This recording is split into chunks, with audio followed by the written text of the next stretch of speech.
Namaskar. The making of New Delhi.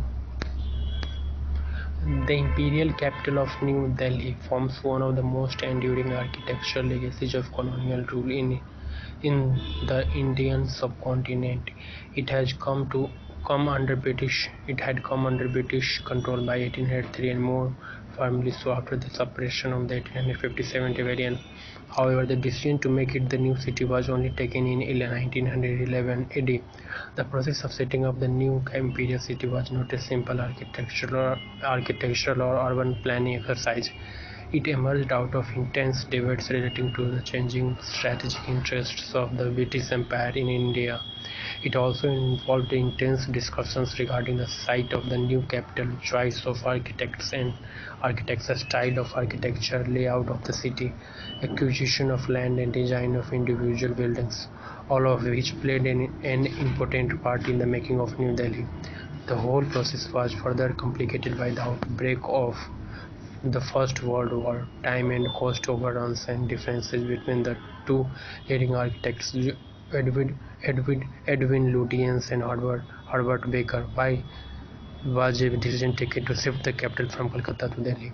Nationalist oppositions to colonial rule was building up in Calcutta, which had been the seat of the British administration for around 250 years. Further, Lord Curzon's partition of Bengal, the creation of a new province of East Bengal in Assam with the Muslim city Dhaka, now capital of Bangladesh, at the capital had caused a huge uproar leading to a boycott of foreign goods, the development of a movement for Swadeshi enterprises, and later bombings and political assassinations. Calcutta was becoming a less hospitable home for the British.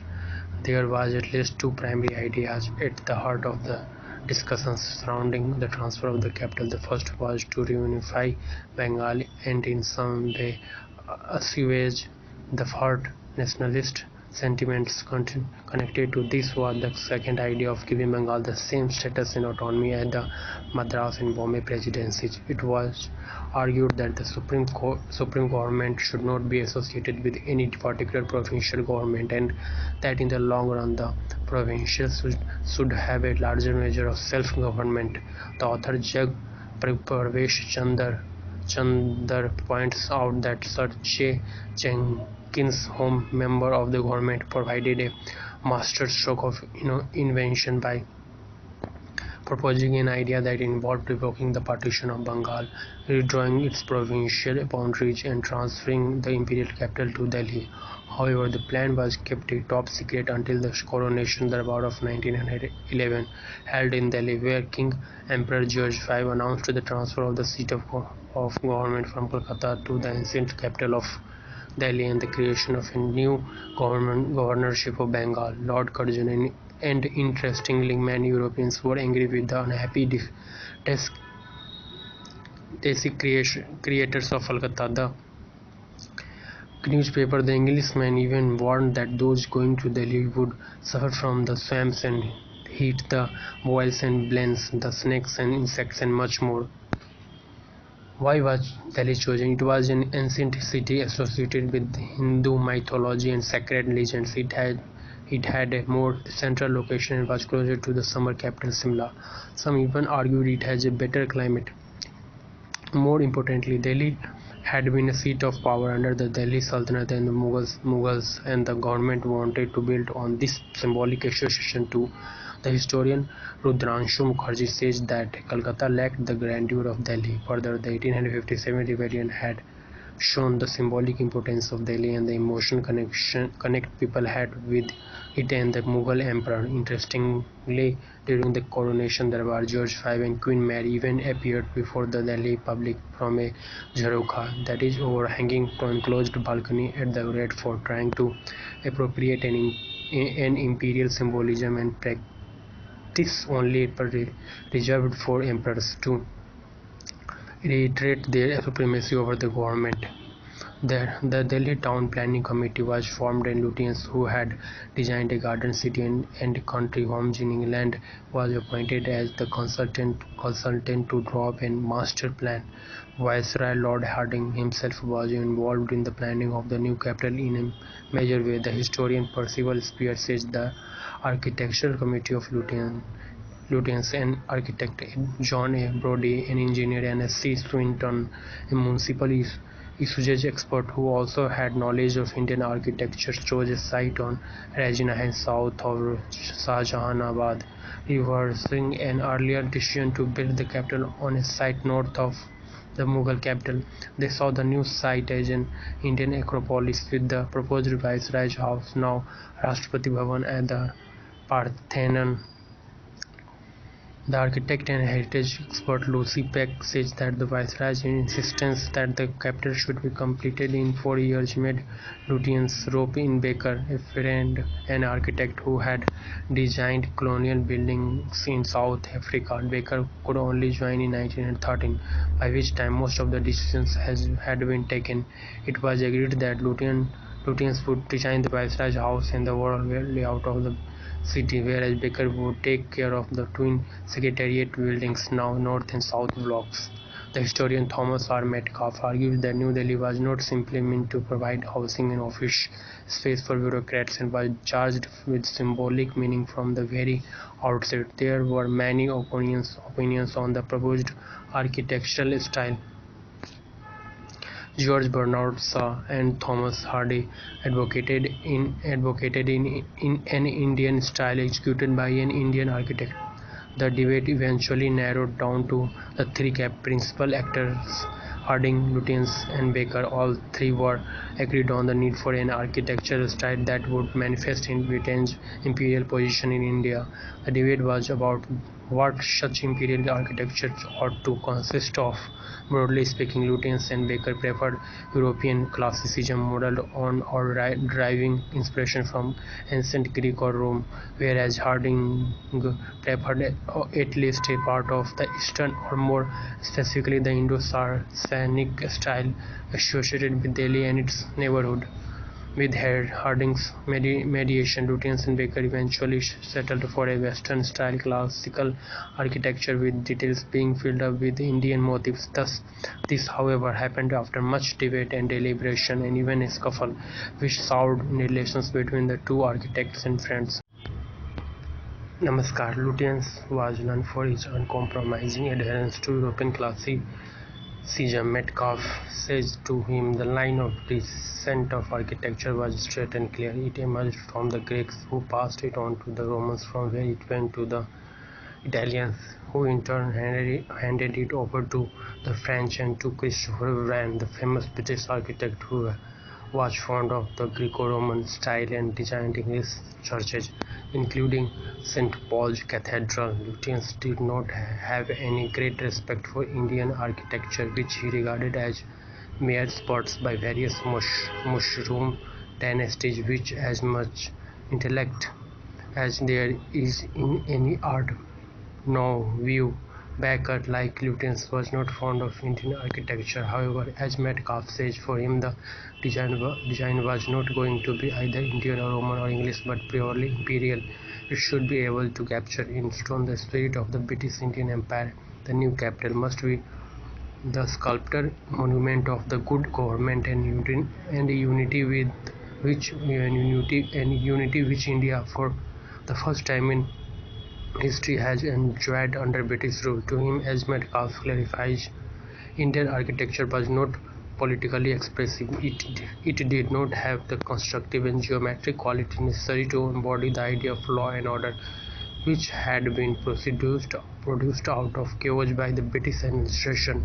European classicism therefore had to be given pride of place in New Delhi, as it had been in Pretoria, South Africa. Lutyens and Baker found sufficient common ground to create a harmonious set of buildings on Regina Hill. However, they fell out on the location of the Secretariat buildings in relation to the Viceroy's house, rejecting the original plan of locating them a little below the Viceroy's house. Baker insisted they be moved up onto the Acropolis. It should form one high platform expressing the importance of the unity of the Viceroy with his government. This meant pushing the Viceroy's house further back away from the edge of Regina Hill, which Lutyens reluctantly agreed to. The gradient leading up to the hill had to be gentle so that there was a harmonious and balanced effect to the altered architectural scheme. However, Baker, who oversaw the construction of the slope, allowed for too steep a gradient. This created an architectural anomaly that still haunts New Delhi. As one moves from India Gate towards Regina Hill, the Viceroy's house disappears from after a point of time, leaving only its dome visible. When Lutyens discovered this, he tried his best to remedy it but failed. He called it his Bakerloo. Leaving this and some other issues aside, British officials were massively preoccupied with the making of the new capital over the next 2 decades. During this period, most of them who had migrated from Kolkata lived in cramped temporary quarters in civil lines, an area that had been the site of British settlements after the capture of Delhi in 1803. The construction work was interrupted by the outbreak of the First World War, and the bulk of the work therefore took place in the 1920s and 1930s. The new city was formally inaugurated in April 1931. Some schemes and aspirations, however, such as bringing the Yamuna Bank to its original place and the creation of riverside parks and drives, never materialized. The art historian Vidya Dahejia features such as monumental classicism, vast ceremonial avenues, open spaces, geometrical symmetry, and a grand central access characterize New Delhi's outlay plan. The heart of the new imperial city was the Viceroy's house, located on the top of Raisina Hill and flanked by the twin secretariat buildings, the Viceregal Crescent and the Crescent, which is an architectural arrangement of buildings along an arc or carved street behind the Viceroy's house. Wellington Crescent, now known as Mother Teresa Crescent, contained residential accommodation for important functionaries. The main streets were supposed to have beautiful vistas at their ends. Kingsway, now Rajpath or Avenue of the street, was the principal imperial axis and was supposed to connect Purana Killa or Old Fort, associated with the Afghan ruler Sher Shah Suri and the Mughal Emperor Humayun, to the Viceroy's house via the War Memorial Arch, India Gate, and Victory Square, Vijay Chowk. Queensway, now Janpath or Avenue of the People, crossed the principal axis at right angles, connecting the central commercial hub Connaught Place and a host of important buildings with South End Road, now known as Rajesh Pilot Mark. Further beyond Connaught Place in the north was the Jami Masjid, the grand congregational mosque of the 17th century Mughal capital Shahjahanabad. Vidya Dahejia points out that streets in residential areas were constructed around roundabouts, which were mini gardens that functioned as traffic circles. Rules of official hierarchy were followed and residences were allotted on the basis of official status. A lot of thought also went into the gardening of new capital. The municipal forest officer as P.H. Clutterbuck's list of Indian trees became the basis for planting of trees along the avenues. W.R. Musto, director of horticulture, an expert from Kew Gardens, selected trees that were sturdy, shade-giving, and long-lived. The historian Philip Davis points out that each of the major avenues had a distinct botanical identity, such as tamarinds on Akbar Road, Neems on Aurangzeb, now APJ Abdul Kalam Road, and Arjun trees on Queensway. Mosto, along with the architect Walter Sykes George, landscaped a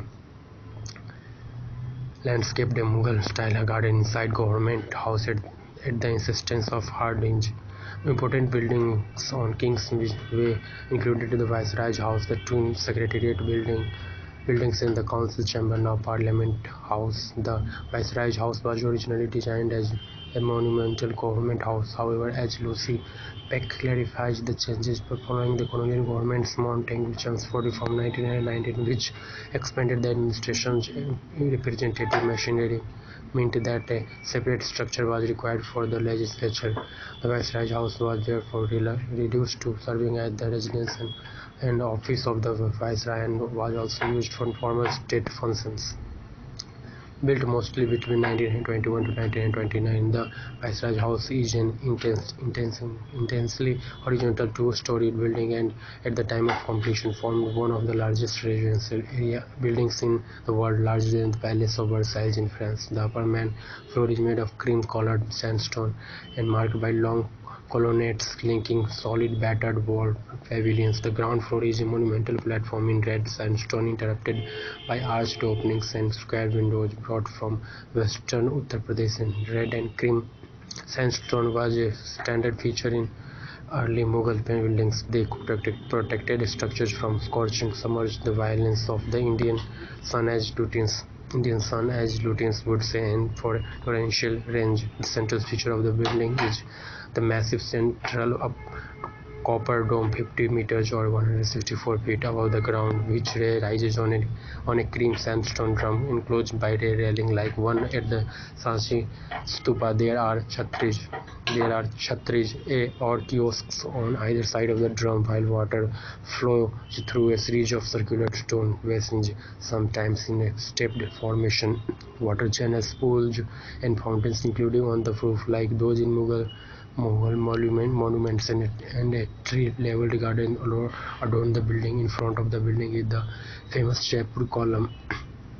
The Maharaja of Jaipur parted with the bulk of land built on the pattern of famous pillars in Europe, but with some Indian symbols like a bronze lotus crowned by a glass six-sided star of India.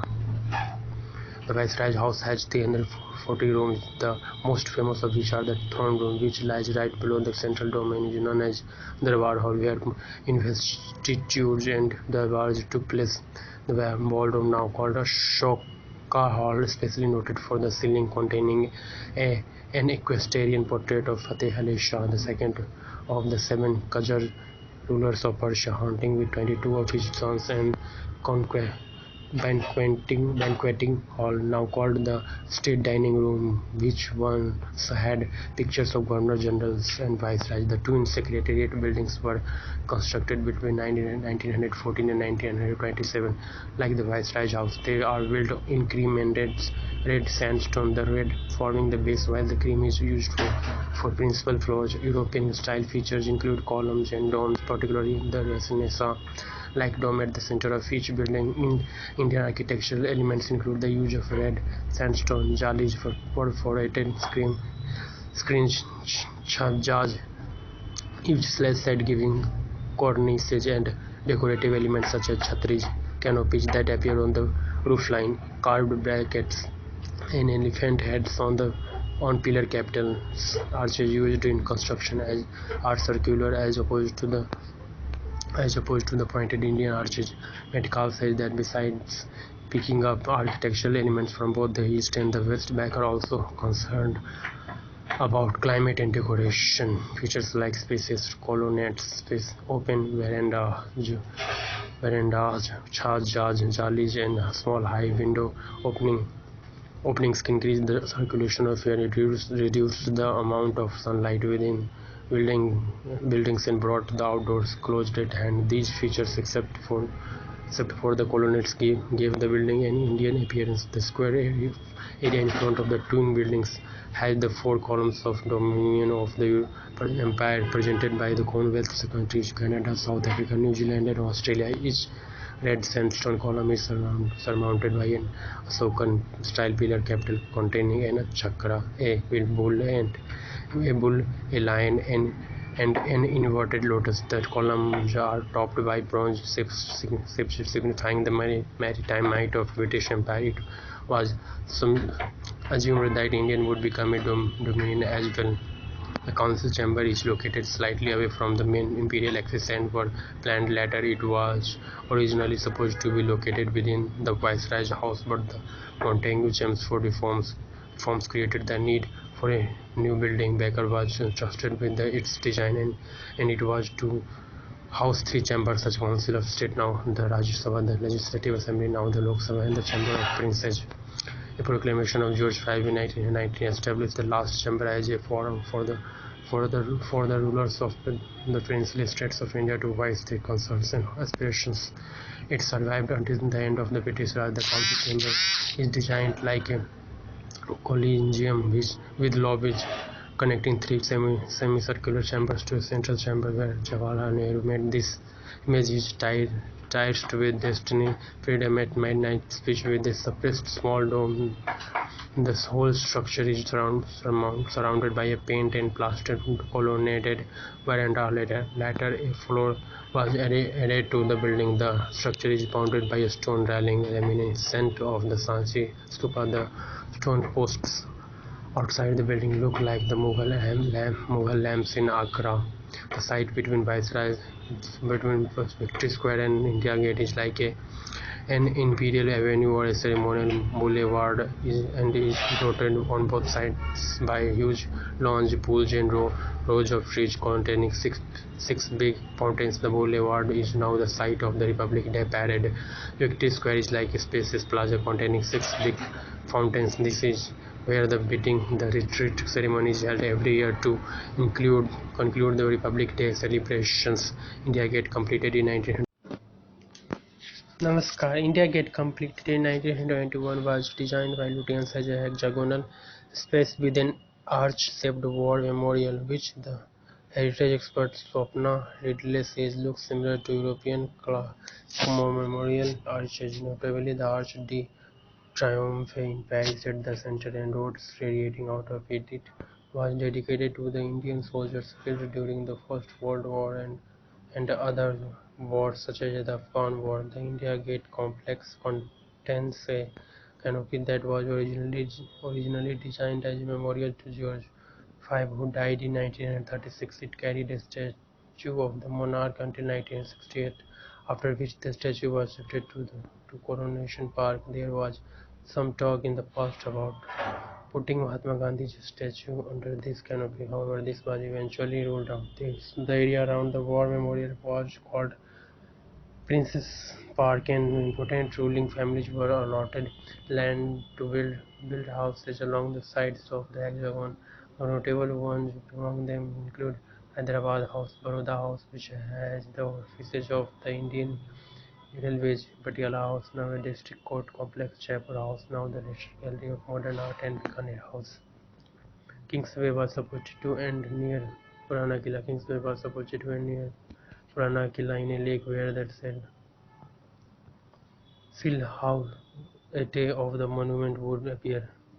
However, Lady Wellington, wife of the then Viceroy, insisted on creating the National Stadium between the fort and the Memorial Arch. Work on the structure started in 1936 under the supervision of Robert Lord Russell, who was consulting architect to the Government of India after 1919 and the chief architect of the Public Works Department (PWD). The main entrance to the stadium is dominated by five large arches, and the substructure is topped by five dwarfed chhatris installed at the suggestion of Lady Wellington, much against the wishes of Lutyens. The historian Laura Skye says Lutyens never forgave her for redecorating the Viceroy's house instead of her signature mauve. He called her a mauvaise sujet. Queensway and most of the buildings located on it were designed by Russell. At one end of the street lay the commercial hub called Connaught Place, named after George V's uncle, the Duke of Connaught, who visited in Delhi in 1921. Said to be modelled on the Royal Crescent in Bath, in England. It was planned as a two-storied open colonnaded structure with shops on the ground floor and houses on the first. This area forms part of the Delhi Ridge and was earlier dominated by Kikar trees. and overrun with jackals and wild pigs. When Connaught Place was finally completed around 1935, it looked like two concentric circles of buildings interspersed with three roads, the inner, middle, and the outer circles. The complex had an array of shops and establishments catering to affluent and powerful British and Indians.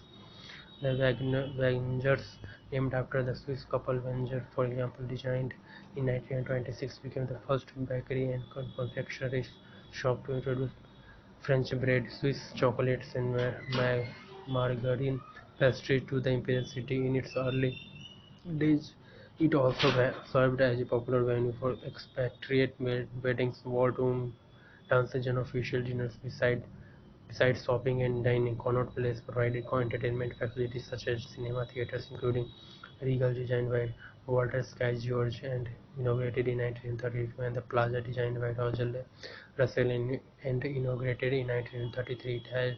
It has a classical facade columns. Others Other theatres, including Odeon Wholly and the Indian Talk House, came into being in around 1938. The Imperial Hotel was designed as a luxury hotel in the 1930s, and it eclipsed the hotels in the earlier British hotspot in the civil lines. It was built by F.B. Bloomfield, one of Lutyens' associates, and inaugurated by Lord Wellington in 1936. Silver tea service, tableware from London, Italian marble floors, Burma teak furniture, original paintings by Thomas and William Daniel, and James Fraser on the walls, vision of undulating green lawns and turbaned waiters in red, all helped create the lore of an early 19th century English manor in the heart of Imperial Delhi. Close to the Imperial Hotel are the Eastern and the Western Courts, designed as hotels for legislators. There are currently plans to replace the Transit Hotel at the Western Court with a residential guest house for members of Parliament. Further down Queensway Road, were a museum housing a collection of paintings by Sir Oriel Steen. Oriel Steen, now the National Museum, and the Records Room, now the National Archives, which was originally established as the Imperial Record Department in 1891 in Calcutta. It was shifted to Delhi and located at the intersection of Kingsway and Queensway in 1926. The street ended at South End Road, which, together with Lodhi Gardens, form the southern boundary of Lutyens' Delhi. Wellington Crescent continues to form the western boundary of the presidential estate and runs between Teen Murti Bhavan and Ram Manohar Lohia Hospital. Previously, Wellington Hospital, the Teen Murti complex, was designed by Russell and was originally called Flagstaff House. It was the residence of the Commander-in-Chief of the British Army and later of the first Prime Minister of Independent India, Jawaharlal Nehru. Later, after the three statues memorial was installed at the traffic roundabout in front of the complex, the building was renamed Teen Murti Bhavan. The British sculptor Leonard Jennings built this memorial to commemorate the Jodhpur, Hyderabad, and Mysore lancers who had fought gallantly in Syria, Palestine, and Sinai during the First World War. At the end, at the other end of Wellington Crescent is another busy traffic roundabout which houses the Gold Dakhana, literally called post office in Gole Dakhan, literary post office in Center and Sacred Heart Cathedral, New Delhi. On one of its sites nearby are located the Gole Market around Market and Wellington Hospital. The Gole Dakhana was designed by Russell and built in the 1930s. Originally known as Alexandra Palace, it was the seat of the PWD and reportedly also served as the Viceroy's Camp Post Office in the 1930s. It was upgraded to a general post office in the 1960s. The church near the roundabout was one of the first Roman Catholic churches in Delhi, and its construction was supervised by Father Luke, who worked closely with Lutyens. The earlier churches in the city, including St. James near Kashmiri Gate, St. Stephen's in Shahjahanabad, and the Cathedral Church of the Redemption near the Viceroy's House were Anglican. The British architect Henry Wade, Russell's successor, designed the church building, which is based on Italian architect architecture. There were other civic facilities near this roundabout. Wellington Hospital was started in 1932 for government staff with 54 beds. The Gole Market was designed by G. Bloomfield as a 12-sided structure built around an open circular courtyard punctuated with six semicircular arched gateways leading into the market and had broad iron lamp posts and benches. Lutyens designed the staff quarters on the Regal State and the National Archives. Baker designed a few bungalows and a particularly warm one on Akbar Road became known as Baker's Oven. However, the PWD with Russell in the lead designed most of the other bungalows in official housing. Lucy Peck says that the houses south of the imperial axis looked grand, while those in the northwest near the Gole Dark Khana were humble deluxe houses with front verandas, several rooms and a backyard. Whatever the size of the house, Lucy Peck points out the basic pattern remained the same. The main road gave access to the front of the houses and there was a service lane at the back. Firoz Shah Road had the further says a rare type of housing, a modest version of palace facades of the 18th century urban England. Here narrow houses were built to look as if they were part of a grander seeming scheme or a single magnificent edifice. There was shared accommodations for single men at the Petit Chumeri Quarter complex near Halley Lane, and there were all modest houses for the posts and telegraph staff near Kasturba Gandhi Marg. Travancore House at the Kasturba Gandhi roundabout, originally built as a princely house, had a butterfly design, that is a colonnaded structure with two wings. The imperial capital also had a provision for new churches. Arthur Smith designed Saint Martin's Garrison Church, and Henry Mede designed the Cathedral Church of Redemption and Sacred Heart Cathedral, New Delhi. 3.5 million bricks went into the construction of the Garrison Church, completed in 1930, which soldiers claimed looked like a fortress with buttresses, parapets, straight lines, and few windows, and would have been easy to defend in an emergency. The inside resembles a basilica with its high circular dome and curved arches reaching up to the vaulted roof. The Cathedral Church of the Redemption stands north of the Jaipur Column and west of Parliament House at North Avenue. On February 23, 1927, while Rai Irwin laid the foundation stone, it sport that would be the central dome. The exact center of the church opened to public worship on Sunday, January 18, 1931.